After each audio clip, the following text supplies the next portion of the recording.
Alhamdulillah wassalatu wassalamu ala Rasulillah wa ala alihi wa sahbihi wa mawalah wa la hawla wa la quwata illa billahi wa ba'd.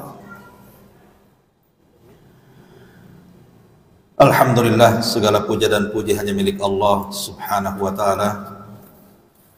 Salawat dan juga salam kita hadiahkan kepada Rasul kita Nabi besar Muhammad sallallahu alaihi wa ala alihi wasallam. Pembahasan di malam hari kita akan membahas tentang 10 manusia yang akan mendapatkan jaminan langsung dari Allah baik di dunia ataupun di akhirat. Dan ini diambil dari beberapa riwayat hadis. Kita akan baca dulu hadisnya, baru kita jabarkan satu persatu. Pertama, hadis yang dikeluarkan Imam Ahmad dan juga At-Tabrani dari sahabat Mu'adz ibn Jabal radhiyallahu anhu. Nabi SAW bersabda, "Khamsun man fa'ala wahidatan minhunna kana dhaminan 'ala Allah azza wa jalla.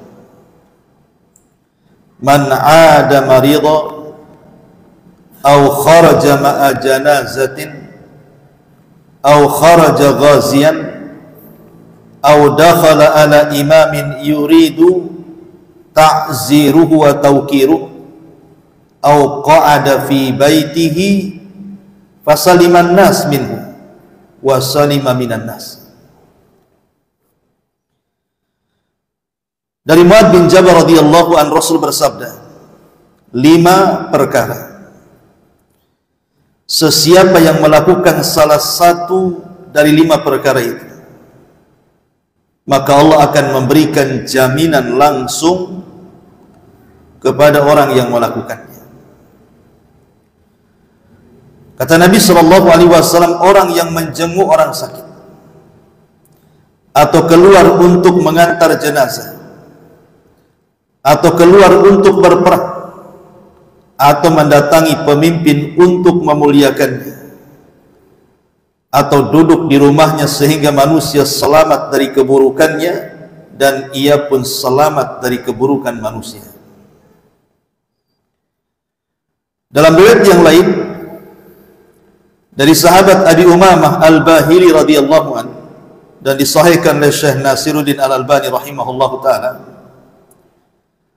"Man jahada fi sabilillah kana dhaminan 'ala Allah wa man 'ada maridan kana dhaminan 'ala Allah wa rajulun dakhala baitahu bisalamin fa huwa dhaminun 'ala Allah wa man dakhala 'ala imam yu'azziruhu kana dhaminan 'ala Allah wa man jalasa fi baitihi lam yaghtab insanan kana dhaminan 'ala Allah azza wa jalla."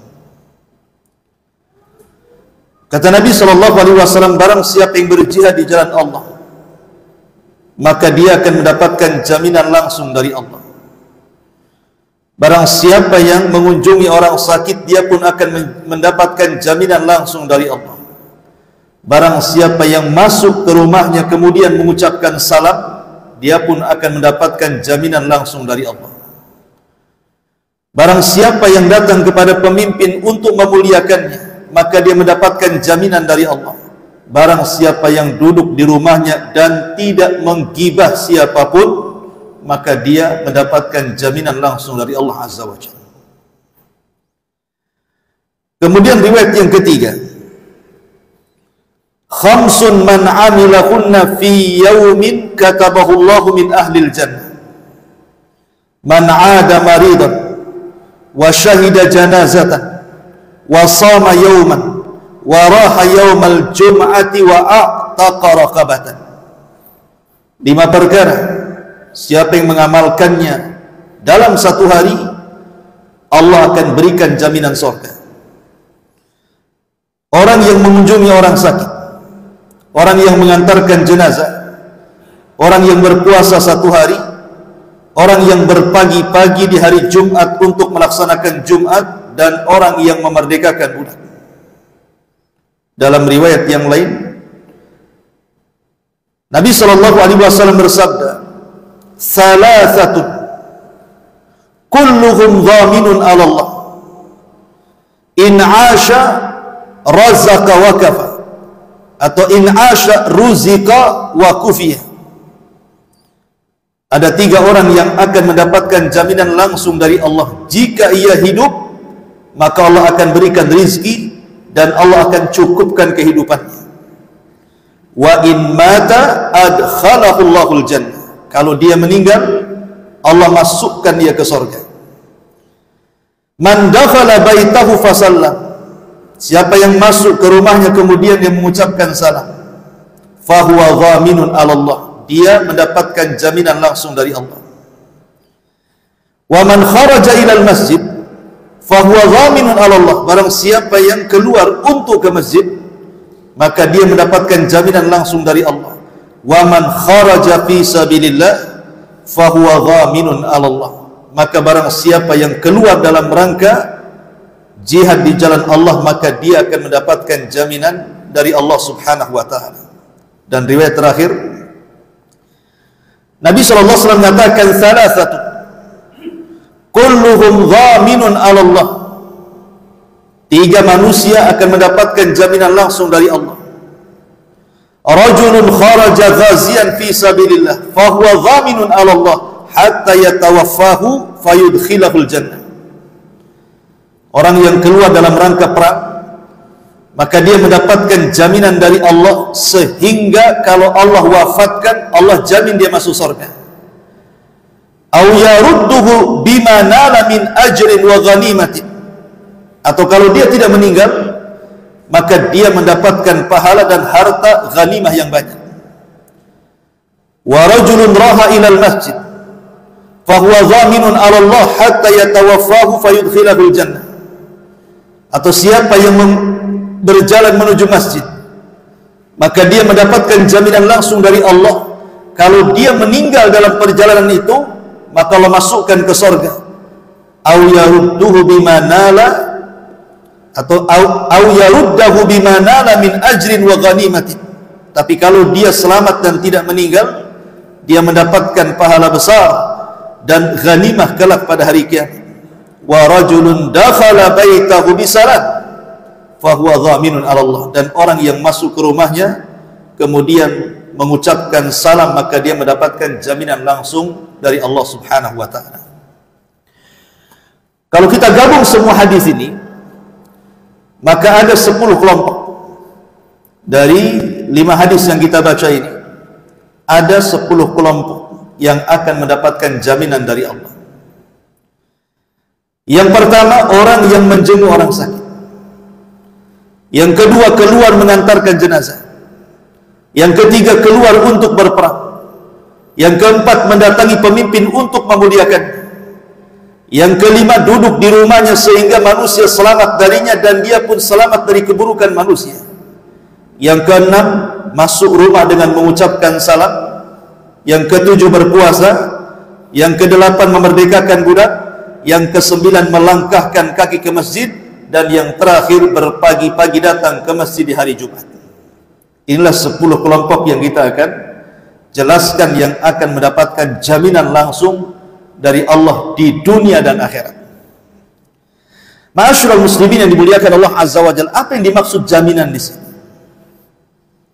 Apa yang dimaksud jaminan Allah bahwa orang ini mendapatkan jaminan Allah di sini? Di dalam surah An-Nahl, tepatnya ayat ke-97, Allah Subhanahu wa taala berfirman, "Man 'amila salihan min dzakarin aw untha wa huwa mu'minun falanuhyiyannahu hayatan thayyibah wa lanajziyannahum ajrahum bi ahsani ma kanu ya'mal." Barang siapa mengerjakan kebaikan, baik laki-laki ataupun perempuan dalam keadaan beriman, pasti kami akan memberikan kepadanya kehidupan yang baik dan kami akan balas dengan pahala yang jauh lebih baik daripada apa yang mereka amalkan. Inilah yang disebut dengan jaminan kehidupan yang baik di dunia dan pahala besar di akhirat. Ahli tafsir banyak yang mengatakan apa yang dimaksud kehidupan yang baik di dunia itu. Mereka mengatakan yang dimaksud adalah bituma'ninati qalbihi wa sukuni nafsihi wa adami iltifatihi lima yushawwisu alaihi qalbi wa yarzuquhullahu rizqan halalan tayyiban min haitsu la yahtasib. Kata ulama tafsir maksudnya, jaminan di dunia adalah berupa ketenangan hati, ketentraman jiwa, dan hatinya tidak terpengaruh dengan apapun yang akan menggodanya. Dan Allah akan memberikan rizki dengan rizki yang halal, bahkan dari rizki yang datang dari arah yang tidak disangka-sangka.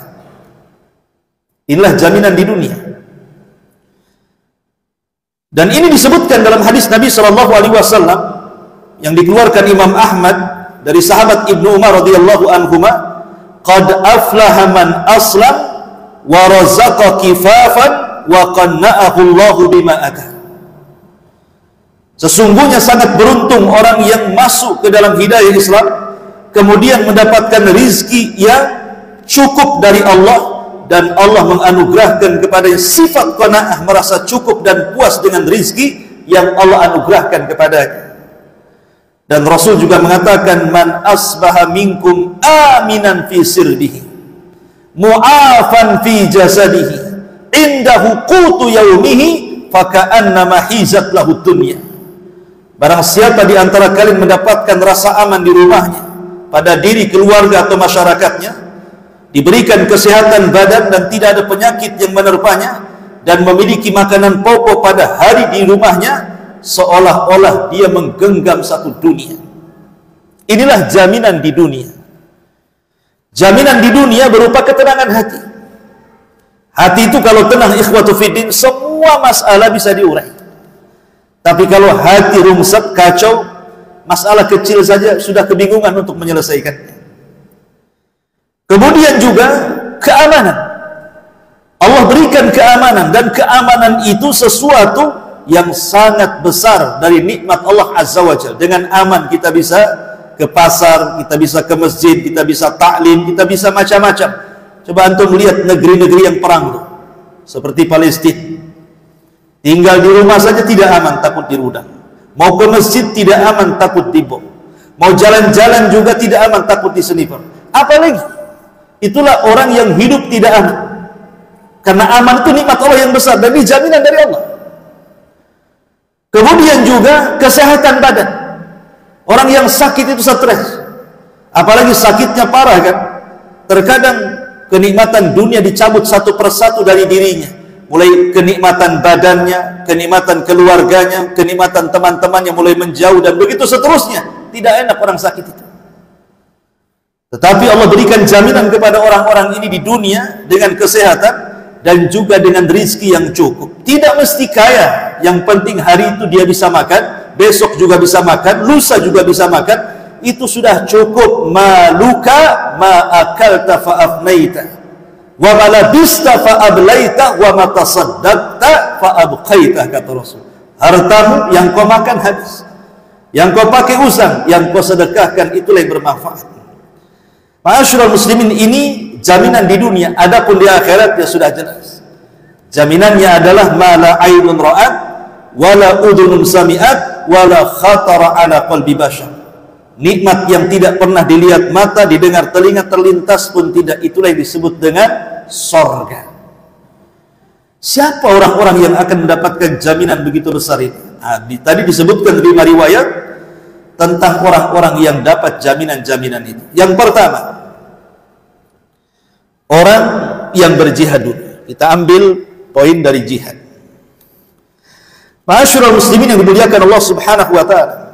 Nabi pernah mengatakan di hadapan para sahabat, "Ala ukhbiruka bi ra'sil amri wa amuduhu wa dhirwatus sanan." Maukah aku kabarkan kepada kalian, kata Rasul, pokok urusan hidup manusia, tiang-tiang agama, dan puncak amal terbaik dalam Islam. Sahabat mengatakan, "Qultu bala ya Rasulullah," tentu wahai Rasul, apa itu? Maka Nabi SAW mengatakan, "Ra'sul amri al-Islam." Pokok urusan hidup manusia adalah Islam. Kalau antum hendak kumpul, bicarakan Islam. Kalau mau ngobrol, selipkan Islam. Kalau mau nulis, tulislah Islam. Islam di pasar, Islam di rumah, Islam di jalan, itulah Islam, harus ada di mana-mana. Karena itu pokok urusan hidup manusia. Jangan hanya ada di masjid, di majelis taklim, di luar pula tidak. Islam ini agama universal, masuk ke semua lini, politiknya masuk, muamalahnya masuk, munakahannya masuk, ibadahnya, akidahnya. Islam ini agama yang komplit. Jangan sampai kemudian dibagi-bagi. Oh, Islam, kalau cerita Islam ke masjid sana, ini di kantor waktunya kerja, kerja pun diatur dalam Islam. Karena itu adalah pokok urusan kita. Lah, Islam yang merupakan pokok urusan hidup manusia itu ada tiang yang mulia, wa amuduhus salat, ditopang dengan salat. Kemudian Rasul mengatakan, wa dzirwatus sanamihil jihadu fi sabilillah. Tetapi yang paling tinggi amal dalam Islam adalah jihad di jalan Allah Subhanahu wa taala. Makanya Nabi SAW mengatakan, orang yang tidak berperang, minimalnya tidak ada niat untuk berperang, berarti ada kemunafikan dalam hatinya.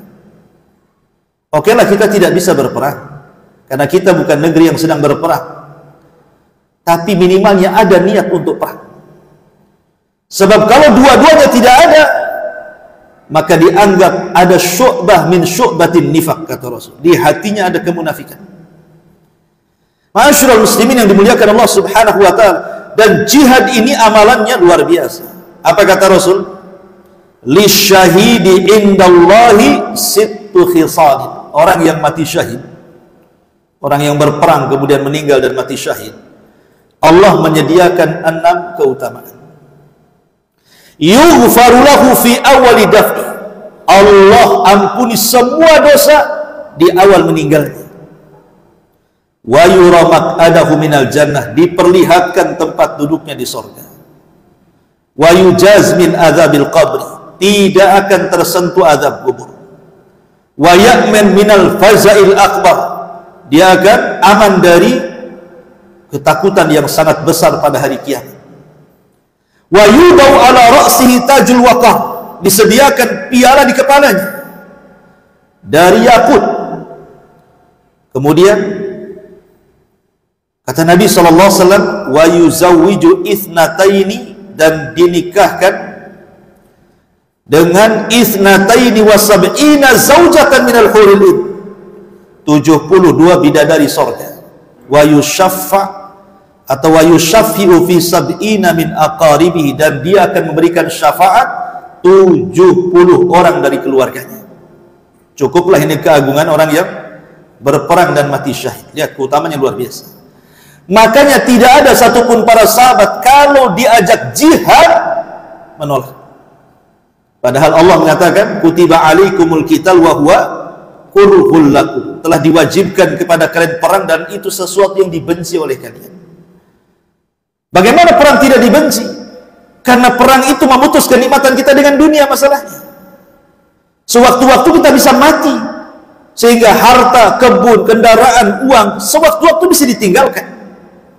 Tetapi orang-orang yang rindu dengan orang yang mati syahid seperti para sahabat Rasul, mereka tidak peduli, karena cinta dunia dan takut kematian tidak ada kamusnya di mata para sahabat tadi. Mereka kaum yang dimuliakan Allah Subhanahu wa taala dengan Islam, sebagaimana Umar mengatakan, nahnul kaum a'azzanallah bil Islam, wa man yabtaghi al-izzata bighairi ma a'azzanallah adzallanallahu azza wa jalla. Kami kaum yang dimuliakan dengan Islam. Siapa yang mencari kemuliaan di luar Islam, Allah hinakan dia. Ini yang pertama. Yang kedua, orang yang melangkahkan kaki ke masjid, orang yang hatinya terpaut dengan masjid. Nabi SAW mengatakan ketika menceritakan tentang 7 orang yang akan mendapatkan naungan di hari yang tidak ada naungan kecuali naungan Allah. Sab'atun yudhilluhumullahu fi dhillihi yauma la dhilla illa dhilluh, kata Rasul. 7 kelompok yang akan mendapatkan naungan di hari yang tidak ada naungan kecuali naungan arasy Allah Subhanahu wa taala.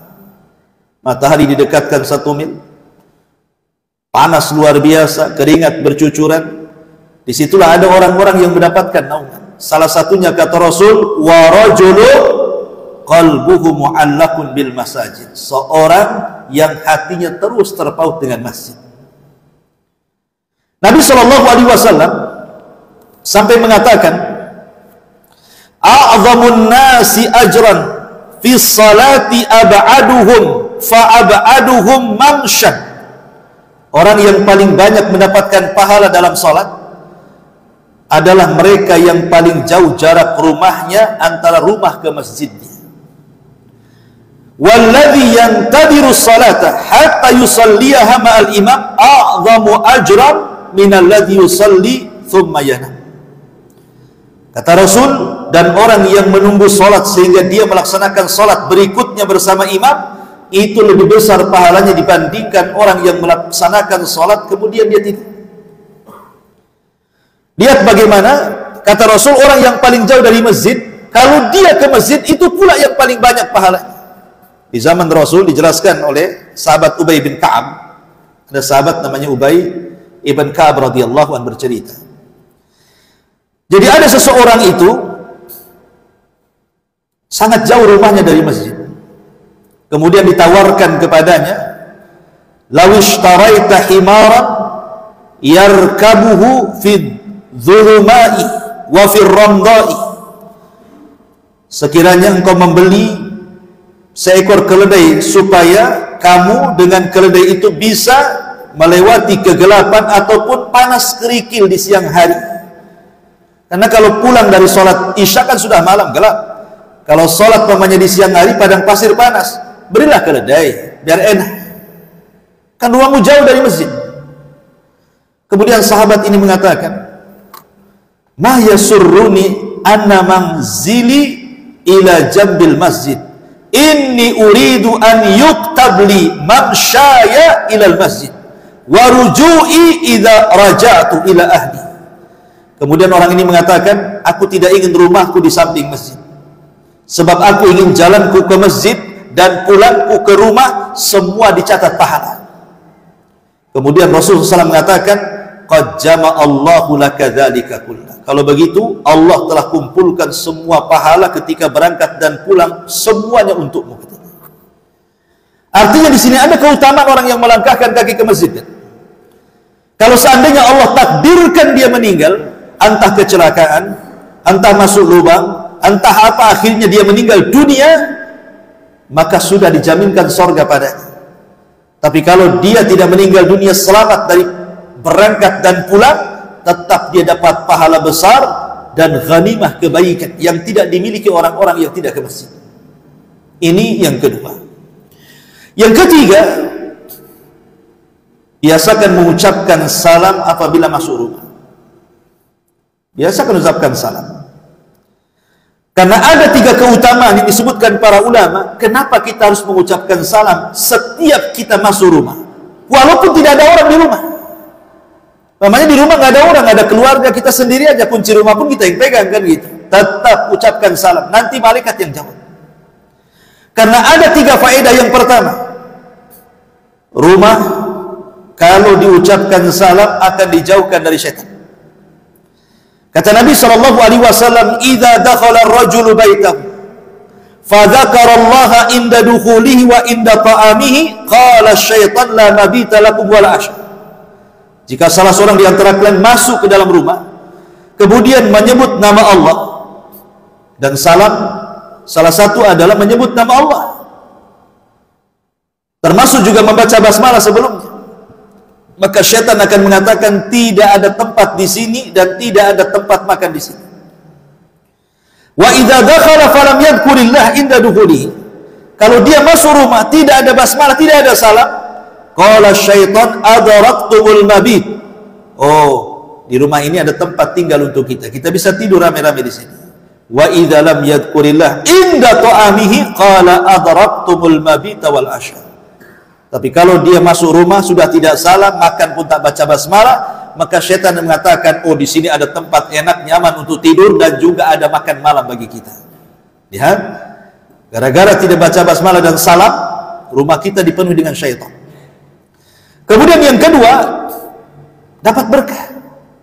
Kita yang mengucapkan dapat berkah, seluruh orang yang di rumah itu akan diberkahi Allah. Kata Nabi SAW, idza dakhaltum buyutan fasallimu ala anfusikum tahiyatan min indillah mubarakatan tayyibatan. Maka apabila kalian memasuki rumah-rumah, maka hendaklah kalian memberikan salam atas diri kalian sendiri, salam yang ditetapkan dari sisi Allah yang telah diberkahi lagi baik. Assalamualaikum. Nanti jawabnya waalaikumsalam warahmatullahi wabarakatuh. Di situ ada keselamatan, di situ ada rahmat, di situ ada berkah. Bayangkan rumah kita dipenuhi 3 doa ini. Juga disebutkan dalam hadis Imam Tirmidzi, Anas ibn Malik radhiyallahu anhu, dia berkata, Nabi pernah ngomong sama dia, kata Anas, apa kata Nabi? Ya bunai, wahai anakku, maksudnya wahai Anas, idza dakhalta ala ahli, kalau masuk ke keluarga, fasalim, salam kamu, jangan diam saja. Yakun barakatan alaika wa ala ahli baitika. Karena dengan mengucapkan salam akan datang keberkahan bagimu dan kepada seluruh keluarga. Ini ucapan Rasul. Bayangkan kalau rumah itu diberkahi, ikhwan. Apa enggak enak kan itu? Tiba-tiba istri kita menjadi solehah, suami jadi soleh, anak-anak jadi soleh-soleha. Tidak ada setan pula di situ. Apa tidak enak begitu? Ya, makanya ucapkan salam, jangan bakhil. Ustaz nggak ada orang, nggak apa-apa, nanti malaikat jawab. Kemudian yang ketiga, mendapatkan perlindungan Allah atau jaminan Allah sebagaimana hadis yang kita baca ini. Ini yang ketiga. Yang keempat, mengunjungi orang sakit. Nabi SAW mengatakan ada 2 hadis yang luar biasa nih, amalan mengunjungi orang sakit ini. Hadis yang pertama, hadis yang dikeluarkan Imam Tirmidzi, kata Rasul, ma min muslim ya'udu musliman ghudwatan illa shalla alaihi sab'una alfa malakin hatta yumsi wa in adahu ashiyatan illa shalla alaihi sab'una alfa malakin hatta yusbi wa kana lahu kharifun fil jannah. Lihat, tidaklah seorang muslim yang menjenguk saudaranya muslim lain di pagi hari, melainkan dirinya akan didoakan oleh 70.000 malaikat hingga petang. Dan barang siapa yang menjenguk orang sakit di sore hari, maka dirinya akan didoakan 70.000 malaikat hingga pagi hari. Dan baginya kebun di surga. Nikmat apa lagi? 70.000 malaikat bukan sedikit. Bukan 1-2 malaikat, 70.000 malaikat. Kita aja nggak tahu seperti apa bentuk dan jumlahnya. 70.000, bayangkan. Semua mendoakan kita. Kalau kita mengunjungi di pagi hari, Allah, malaikat yang 70.000 akan mendoakan sampai sore hari. Kalau kita mengunjungi di sore hari, maka 70.000 malaikat akan mendoakan kita sampai di pagi hari. Cukup sampai di sini? Tidak. Allah berikan jaminan. Apa? Mendapatkan kebun di surga. Luar biasa. Ini hadis pertama. Hadis yang kedua, Nabi SAW mengatakan, innal muslim idza adahu akhahul muslim lam yazal fi khurfatil jannah hatta yarji. Sungguh seorang muslim jika menjenguk saudaranya muslim yang lainnya sedang sakit, maka dirinya senantiasa berada dalam khurfah al-jannah. Sahabat bertanya, apa khurfah jannah itu, wahai Rasul? Khurfah surga itu apa? Maka Rasul mengatakan, khurfatul jannah ay janah. Yang dimaksud khurfah surga itu maksudnya kebun-kebun surga yang penuh berisi dengan buah-buahan surga. Buah-buahan surga tidak pernah dilihat mata, didengar telinga, terlintas pun tidak. Seperti apa buah-buahan di surga itu? Artinya di sini, maka jangan pernah malas. Apalagi tetangga gitu ya, sakit, jenguk saja. Teman sepengajian, jenguk. Kalau tidak ada kawan, nah, datang ke rumah sakit. Banyak orang sakit. Ngapain ke rumah sakit? Jenguk orang sakit. Oh, pisang, bawa apa kan itu? Intinya bahwa ini keutamaan besar walaupun sepele kan. Datang nengok semenit 2 menit jadi dah. Karena begini ikhwan, sering saya katakan terkadang ada orang sakit itu bukan sakit karena penyakitnya, tapi sakit karena tidak ada yang menjenguknya. Kadang-kadang seperti itu. Karena ketika sehat kan dia biasa ke masjid, rame-rame ngaji, di warung rame-rame, ngobrol sana sini, ketemu di jalan sana. Ketika sakit hidup sendiri. Sehingga ketika ada kawan-kawannya datang kemudian menjenguk orang sakit itu, kebahagiaan tersendiri dia. Ada yang menghibur. Tapi berapa kalilah sanggup kawan-kawan itu menjenguk orang sakit? Sekali, 2 kali, 3 kali, 4 kali. Kadang-kadang sekali waktu sakit, 2 kali waktu meninggal. Waktu sakit dia kunjungi, kedua kalinya waktu meninggal pula. Kadang-kadang orang sakit lebih sakit ketika tidak ada yang mengunjunginya. Ujung-ujungnya siapa yang menemaninya? Ya orang rumah saja, siapa lagi? Orang rumah saja. Maka beruntunglah orang-orang yang sehat itu. Maka di antara manfaat menjenguk orang sakit itu adalah diingatkan tentang kesehatan. Bersyukurlah. Bersyukur kalau kita masih sehat, karena lihat orang sakit seperti itu kondisinya. Ma'asyiral muslimin yang dimuliakan Allah Subhanahu wa taala, ini yang keempat, yang kelima, mengantarkan jenazah. Nabi sallallahu alaihi wasallam mengatakan, "Man syahidal janazata hatta yusalliha 'alaiha falahu qirat." Wa man syahida hatta tudfan kana lahu qiratan. Qila wa mal qiratan ya Rasulullah? Qala mithlul jabalainil azimain. Barang siapa yang menghadiri proses jenazah sampai dia menyolatinya, maka dia dapat 1 qirat. Kalau sampai menguburkannya, artinya menyolatkan ia, menguburkan ia, kemudian Rasul mengatakan dia dapat 2 qirat. Kata Rasul, kata sahabat, apa 2 qirat itu wahai Rasul? Kata Rasul, seperti 2 gunung Uhud. Nah, bayangkan, ya, pahala sebesar gunung Uhud, 2 lagi. Hanya sekedar ngantar ke jenazah ke kuburan, pulang lagi, nggak sampai 1 hari. Pahalanya besar. Dalam riwayat yang lain, Nabi Shallallahu Alaihi Wasallam mengatakan, "Man shalla ala janazatin, walam yatba'ha falahu qiratan, falahu qiratun. Faman tabi'ah falahu qiratan." Barang siapa yang salat jenazah hanya menyolatinya saja dapat 1 qirat saja. Kalau sampai menguburkannya dapat 2 qirat. Rasul ditanya, apa 2 qirat? Paling kecil mithla Uhud, kata Rasul. 1 qirat itu paling kecil seperti gunung Uhud. Berarti paling besarnya ya lebih daripada itu. Tapi yang jelas bahwa kalau sampai lebih daripada itu, bukan hanya menyolatkan, bukan hanya mengantarkan jenazah ke kuburan, tapi kita ikut memandikan, ikut mengkafankan, ikut menyolatkan, ikut menguburkan, subhanallah, lihat pahalanya. Kata Nabi sallallahu alaihi wasallam dalam sebuah hadis, "Man ghassala mayyitan fakatama alaihi ghufira lahu 40 marratan.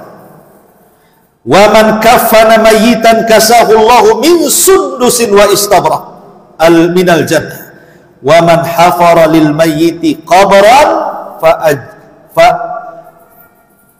wa man hafara li mayyitin qabran fa ajnahu fihi ujriya lahu minal ajri ka ajri maskanin askanahu ila yaumil qiyamah." Barang siapa yang memandikan jenazah dan ia menyembunyikan cacat aib jenazah yang dimandikannya, niscaya dosanya akan diampuni sebanyak 40 kali. Barang siapa yang mengkafani jenazah, niscaya Allah akan memakaikan kepadanya kain sutra yang halus dan tebal kelak di sorga. Barang siapa yang menggalikan kuburan untuk jenazah, maka dia memasukkannya ke dalam kuburan tersebut, maka dia akan diberikan pahala seperti pahala membuatkan rumah yang jenazah itu tempatkan di dalamnya sampai kiamat dibangkitkan. Subhanallah. Kalau itu prosesnya dari awal sampai akhir, kita semua besar pahalanya, ikhwan. Ma'asyiral muslimin yang dimuliakan Allah Azza wa Jalla. Tentu kalau kita mengiringi jenazah dari rumah sampai kuburan, bukan hanya melangkahkan kaki kuburan, tidak. Ingat, masuk kubur itu ada adab-adabnya. Minimalnya ketika kita mengantarkan jenazah ke kuburan itu adalah dua faedah yang bisa antum bawa. Yang pertama, intifa'uz zair bidzikril maut. Adalah manfaat ketika kita mengantarkan jenazah ke kuburan itu, kita diingatkan dengan kematian. Jangan berlalu begitu saja. Bahwa kita juga sekarang dia yang di keranda, besok pula yang ada kita di situ. Kemudian ketika kita melihat saudara kita dimasukkan ke liang lahat, ya sekarang dia yang dimasukkan. Boleh jadi besok pula kita yang dimasukkan di situ. Ketika kita melihat keluarganya menangis karena kehilangan orang dicintainya, boleh jadi kita nanti yang ditangisi manusia. Ingat kematian. Yang kedua, naf'ul mayyit wal ihsan ilaihi bis salami alaihi wad du'a wal istighfar lahu. Kemudian juga yang kedua, berikan manfaat kepada jenazah yang kita hantarkan. Apa manfaatnya? Ucapkan salam, doakan kebaikan, dan mintakan ampun kepadanya. Makanya ada 3 doa jangan sampai antum lewatkan di kuburan sebelum pulang. Jadi ketika umpamanya mayat ini sudah dikuburkan, jangan langsung pulang. Antum dekati kuburan yang sudah dikubur itu, sudah dikasih tanah. Minimalnya kalau antum tidak ikut nyangkuli, ambil 3 kepal tanah, letakkan di kuburan, hadapkan ke kiblat, minta 3. 1, ya Allah ampuni dosa dia. 2, ya Allah tetapkanlah jawabannya karena dia sedang ditanya. Yang ketiga, berikan rahmat kasih sayangmu ya Allah untuk orang mati ini. Selebihnya, doakan orang yang ada di kuburan itu. Jangan mendoakan jenazah saja, doakan juga kuburan yang di samping kiri kanan, walaupun sampai umpamanya berapa kilo ke depan. Jangan bakhil. Karena kalau kita mendoakan, umpamanya kita katakan Allahumma ighfir limayyitina, ya Allah ampunilah untuk orang-orang mati yang ada di sini. Tentu ini syaratnya harus muslim ya. Kalau orang kafir jangan. Maksudnya kuburan muslim. Berarti bayangkan kalau di kuburan, anggaplah Tamyang itu. Anggap di kuburan Tamyang ada 5.000 kuburan. Antum katakan ya Allah ampunilah semua kuburan yang ada di sini. Antum pulang membawa pahala 5.000 kuburan itu. Hanya ngomong gitu saja. Pulang berdawa pahala 5.000, coba bayangkan. Hanya 1 kalimat, ya Allah ampuni mereka semua. Rupanya mereka semua yang ada di situ 5.000 orang, dapat 5.000 pahala kita balik. Alhamdulillah. Ya. Jadi mengantarkan jenazah bukan yang mengantarkan gitu saja. Banyak amalan-amalan yang pulang itu kita bawa, sudah mengantarkannya dapat pahala sebesar Uhud. Dan itu ya, pulang pula lebih daripada itu kita membawa ribuan pahala orang yang meninggal di dalam kuburan itu. Luar biasa ikhwan ya. Ini yang ke 5. Yang ke-6, berpuasa. Ya tentu puasa wajib ataupun puasa sunnah. Ya. Nabi SAW mengatakan, man shoma yawman fi sabilillah ba'adallahu wajhahu anin nari 70 kharifan. Barang siapa yang berpuasa di jalan Allah karena Allah, maka wajahnya akan dijauhkan dari neraka 70 musim, dalam riwayat 70 tahun. Berapalah antum jalan kaki dari sini 70 tahun gak berhenti? Sampai di mana kira-kira? Udah berapa kali keliling dunia tuh? Sejauh itulah neraka akan dijauhkan dari orang yang berpuasa. Itu kalau 1 hari puasa di jalan, anggaplah puasa Senin atau puasa Kamis, atau 1 hari puasa Ayyamul Bid, atau 1 hari puasa Daud, atau puasa-puasa yang lainnya, puasa Muharram, puasa Dzulhijjah, kan banyak puasa-puasa, atau di bulan Sya'ban nanti bulan depan, atau masuk lagi Ramadan puasa wajib. Subhanallah, banyak pahala yang akan kita dapati. Kemudian yang nomor 7, berangkat sholat di hari Jumat. Nabi SAW mengatakan dari Abdullah bin Abbas radhiyallahu anhu, inna hadha yaumu idin ja'alahu Allahu lil muslimin. Hari Jumat itu hari Id bagi kaum muslimin. Faman ja'a ilal jum'ati falyaghtasil. Kalau kalian mendatangi sholat Jumat, mandi. Wa in kana tayyibun falyamus minhu wa alaikum bisiwak, kata Rasul. Jadi kata Rasul, barang siapa yang menghadiri sholat Jumat hendaklah mandi. Jika ia memiliki wewangian, pakai wangian itu, dan bersiwaklah dengan siwak. Sekarang ada pasta gigi, ada pasta gigi. Dan Rasul mengatakan, fihi sa'atun la yuwafiquha 'abdun muslim wa huwa qa'imun yusalli yas'al Allah Ta'ala syai'an illa atahu iyah. Di hari Jumat itu ikhwan, ada satu waktu yang kalau kita berdoa tidak mungkin ditolak doa. Sebagian berselisih pendapat, kapan waktunya? Ada yang mengatakan di antara dua khutbah, itulah waktu mustajab. Dan ada yang mengatakan setelah asar sebelum maghrib di hari Jumat. Artinya ketika kita datang sholat Jumat, di situ kan ada istirahat khatib sebelum naik ke khutbah yang kedua. Disitulah waktu mustajab. Ambil doa yang singkat namun padat, minta istiqomah, minta sorga, minta apa saja di situ. Ini kesempatan. Dan dianjurkan bersolawat selama berjalan itu. Karena satu kali bersolawat saja kepada Rasul, Allah 10 kali bersolawat kepada kita. Bayangkan, satu kali kita ngomong Allahumma sholli ala Muhammad di hari Jumat sambil jalan Jumatan tuh, artinya ya Allah, pujilah Rasulullah di hadapan para malaikat yang ada di langit. Itu arti solawat. Jadi kalau antum mengucapkan Allahumma sholli ala Muhammad, artinya ya Allah, pujilah Nabi kami Muhammad di hadapan para malaikat yang ada di langit sana. Kalau kita ngomong satu kali, maka Allah akan bersolawat 10 kali kepada kita. Kita akan dipuji di hadapan malaikat 10 kali. Allah lagi yang muji di hadapan malaikatnya. Bayangkan, itu satu kali solawat. Gimana kalau 2-3 kali, ratusan atau ribuan solawat dari Jumat? Masya Allah, selebritis langit antum. Malaikat akan memuji kita satu langit. Bayangkan. Masyarul muslimin yang dimuliakan Allah Azza wa Jalla. Kemudian juga Rasul mengatakan, man igtasala yaumal jum'ati ghuslal janabati summa raha faka'annama qarraba badanatan wa man raha fi sa'ati tsaniyati faka'annama qarraba baqaratan wa man raha fi sa'ati tsalitsati faka'annama qarraba kabsan aqran wa man raha fi sa'ati rabi'ati faka'annama qarraba dajajatan wa man raha fi sa'ati khamisati faka'annama qarraba baydatan fa idza kharajal imam hadaratil malaikatu yastami'una dzikra. Barang siapa mandi di hari Jumat sebagaimana mandinya jinabah, lalu berangkat menuju masjid, kalau dia mendapatkan saf pertama, artinya pagi-pagi dia ke masjid, maka seolah-olah dapat pahala seperti berkurban seekor unta. Kalau saf kedua, seolah-olah berkurban seperti sapi. Saf ketiga, seolah-olah berkorban seperti kurban kambing. Saf keempat seolah-olah berkorban dengan kurban seekor ayam. Saf kelima berkorban dengan telur ayam. Saf keenam tak ada, datai ayam semua. Ya. Karena malaikat sudah masuk ke dalam masjid langsung mendengarkan khatib. Jadi cuman ada 5 kelompok saja. Ya, ini yang ketujuh. Yang kedelapan, memerdekakan budak.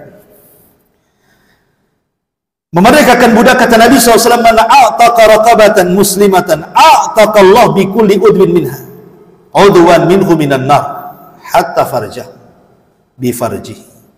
Muttafaqun alaih. Barang siapa yang memerdekakan budak, maka seolah-olah seluruh anggota badan dari kepala sampai kaki dimerdekakan dari api neraka sampai kepada kemaluan. Tapi ulama mengatakan sekarang susah kita mendapatkan budak, sehingga cukuplah kita bersedekah. Susah, mana ada budak lagi. Yang ada budak-budak kecil. Kalau orang Melayu anak kecil, bukan itu. Maksudnya budak di sini hamba cahaya. Ya. Kalau kita perang, kayak Palestina Israel nih, mungkinlah. Saya pernah dulu mendengar ceramah di kaset Al-Imam Asy-Sya'rani, ulama Yaman, mufti Yaman.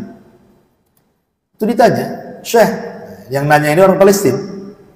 Syekh, ini tentara Israel ini bukan hanya laki-laki, tapi juga ada wanita, cantik-cantik pula dia. Kemudian ketangkap oleh kami. Apakah kemudian dia termasuk budak? Sehingga kita boleh menggaulinya? Apa kata beliau? Kirim satu ke Yaman. Gitu. Jawabannya, kirim satu ke Yaman. Gitu. Ini wallahu a'lam kan itu. Masyarul muslimin yang dimuliakan Allah Azza wa Jalla, itu candaan ulama ya. Baik. Kemudian yang ke-9, mendatangi pemimpin dan memuliakan. Ikhwan, pemimpin itu cerminan rakyat. Rakyatnya baik, pasti pemimpinnya baik. Rakyatnya bejat, jangan harap mendapatkan pemimpin yang baik. Ya seperti itu.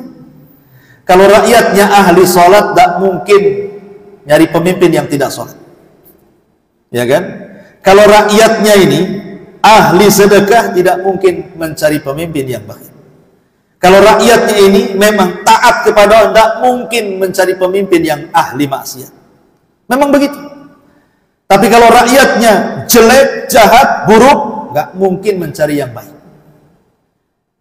Sulit. Ya. Satu instansi saja semua jahat, semua tidak amanah, semua tidak jujur. Satu orang pula jujur. Udah habis yang jujur itu.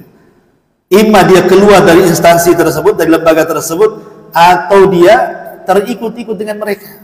Antara dua itu saja. Memang seperti itu. Mau diapakan lagi, kita masuk ke lingkaran setan masalah.